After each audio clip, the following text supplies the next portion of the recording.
Dobrý deň všetkým. Dnes špeciálne tým z vás, ktorí chcete kupovať nehnuteľnosť a čakajú vás vaše prvé obhliadky. No možno si nie ste istí, čo by taká obhliadka mala obnášať, na ktoré informácie a otázky sa nesmiete zabudnúť pýtať, čo by vám mal realitný maklér ponúknuť a zároveň aj to, s akým realiťakom sa radšej rozlúčiť čím skôr. Viete vy vôbec, ako by mal naozaj dobrý realitný maklér vyzerať? Takto.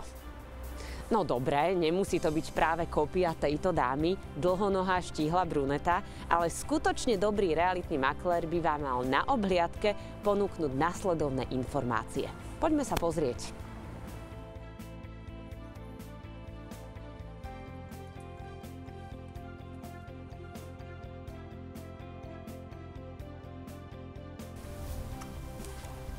Dobrý deň prajem. Vítam vás v peknom trojizbovom byte, ktorý sa nachádza na Bajkalskej ulici číslo 29C, známej Axton Residence. Je to novostavba, postavená, skolaudovaná v roku 2006. Byt má výmeru 85 m2, plus jedna terasa a jeden balkón. Plus k tomuto bytu je aj garážové státie. Byt je veľmi dobre, veľkoryso, zaujímavo dispozične riešený. Veľká spoločenská obývacia miestnosť je spojená s kuchynskou linkou. Priamo z obývacej izby je vstup do jednotlivých miestností, dve spálne plus kúpeľňa. Nachádza sa tu aj roldorová zostava, kde si môžete odložiť vaše osobné veci. Obidve spálne sú vybavené šatníkovými zostavami, takže je tu veľký priestor na odkladanie osobných vecí. V kúpeľni sa nachádza vaňa spolu s podomietkovou toaletou, je tam priestor na zapojenie pračky, umývadlo. Tým, že je kúpeľňa priestranná, je možné tam zabudovať aj sprchový kút. Kuchynská linka je robená na mieru, vybavená je vstavanými spotrebičmi, sklokeramická, elektrická varná doska, elektrický sporák, mraznica s ladničkou, umývačka riadu. Vyzdvihla by som v kuchyni veľké okno, z ktorého je krásny výhľad na Kamzík.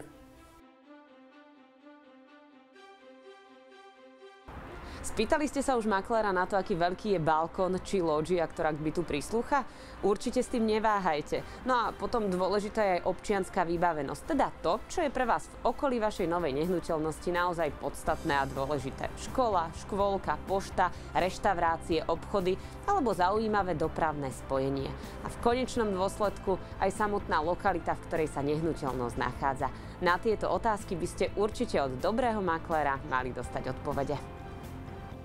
Bonusom tohto bytu, tak ako som spomínala, je jedna veľká terasa, ktorá má 12 m2 a na druhú stranu orientovaný balkón, ktorý má 8 m2 s krásnym výhľadom. Nachádzame sa v Ružinove, takže občianska vybavenosť je tu veľmi priaznivá. Nachádzajú sa tu všetky obchodné reťazce, cyklistická trasa vedie okolo stavby, známe reštaurácie, fitness centrum, takže lokalitu veľmi odporúčam.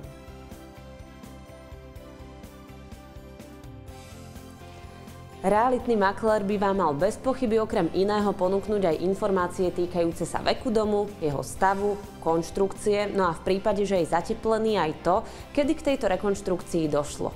A ešte jedna, a to je jedna z najdôležitejších vecí, to je výška mesačných nákladov, pretože cena nehnuteľnosti je jedna vec, ale to, koľko vám vaše nové bývanie mesačne spotrebuje, to je vec druhá a nemenej dôležitá.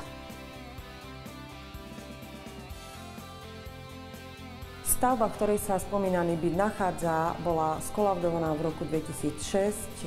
Je postavená zo zmiešaných materiálov, obvodové múry sú porobetonové tvárnice, jednotlivé priečky v bytoch sú tehlové, stavba je zateplená. Vyzdvihla by som nízke mesačné náklady, ktoré predstavujú 110 € na dve osoby. Súčasťou obhliadky je tzv. Informačný leták, kde sa nachádzajú údaje o nehnuteľnosti, ktorú ste práve navštívili. Okrem technických údajov tu nájdete aj spomínanú občiansku vybavenosť, akých materiálov je postavená nehnuteľnosť.